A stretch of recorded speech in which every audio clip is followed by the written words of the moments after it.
Hey everybody, it's Troy. Today I'm going to be taking my e-bike, out on the Tomorrow River Trail, and I'll talk to you a little bit about my thoughts about an e-bike. So if you're thinking about getting an e-bike, want to know more about it, I've had mine for just under a year, put almost 400 miles on it thus far. So I'll give you my thoughts on the e-bike and why I chose to go ahead with it, the pros and the cons. So let's get going.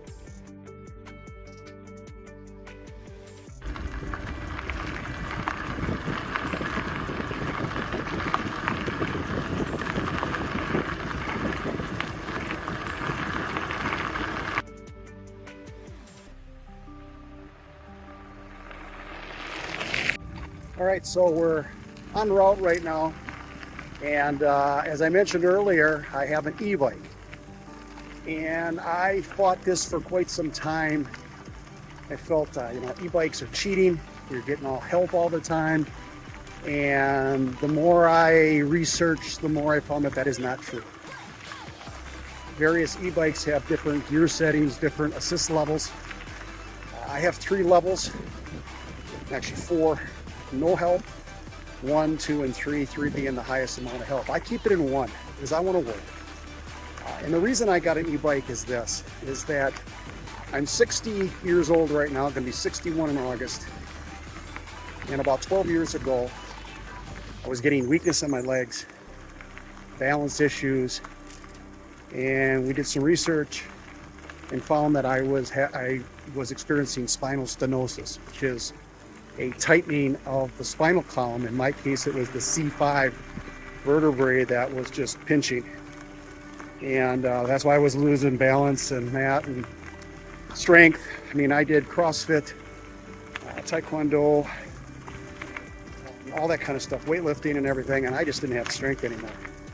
And so I was compromised. I can't do some of the things I used to be able to do. And biking was too hard for me.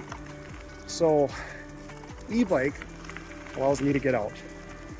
However you get out, you get out. If you don't need an e-bike, if you're younger, you got strong legs and you want to keep doing that, fantastic. All the more power to you. But if you need a little help, and again, it's an assist, you're still working, I recommend it highly. I mean, get over the shame. Get out there and do it. Get outside. So that's my story, and I put almost 400 miles on this, and it allows me to get out in a conjunction with all the other things I do: hiking, kayaking, day tripping. So I'll talk a little bit more about my bike a little later, show you some of the features, what I like, what I don't. So we'll talk about it. Thanks.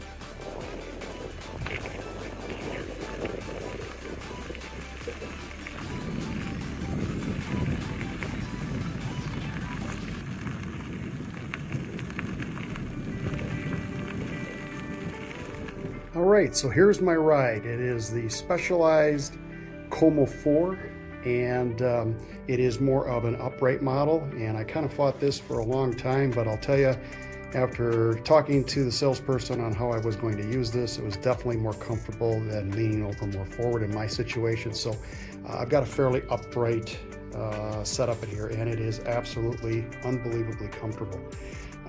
As you can see right now, it is being charged.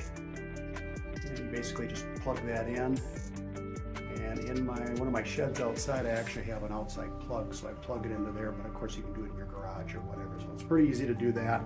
Handlebars, brakes, got a bell for safety and passing people. Here is where you set the different modes as far as 1, 2, 3, or as far as the assist. I'm usually on the one which is the least assist, but you can go to 0. So you can work as hard as you want to. So that's kind of nice about that. So here you have kind of gives you how fast you're going, how far you've gone, a lot of different options you can go through there. Here's something here that is probably one of the most important things. I upgraded this to that actually has a suspension that is adjustable, and that is the ticket, because you can push, and actually we've got some give on that. I've got the oversized seat, which I thought, but I'll tell you what, you can ride a lot further and it's way more comfortable. It's just, you're not even straining at all. So this is my setup. I also have fenders on there that I had upgraded, and those are nice because it doesn't kick up rocks and other things like that. On the trail, also, water does not spill through. If there's water on the trail, get you all wet. So kind of nice that way. So this is my setup in here. I love it.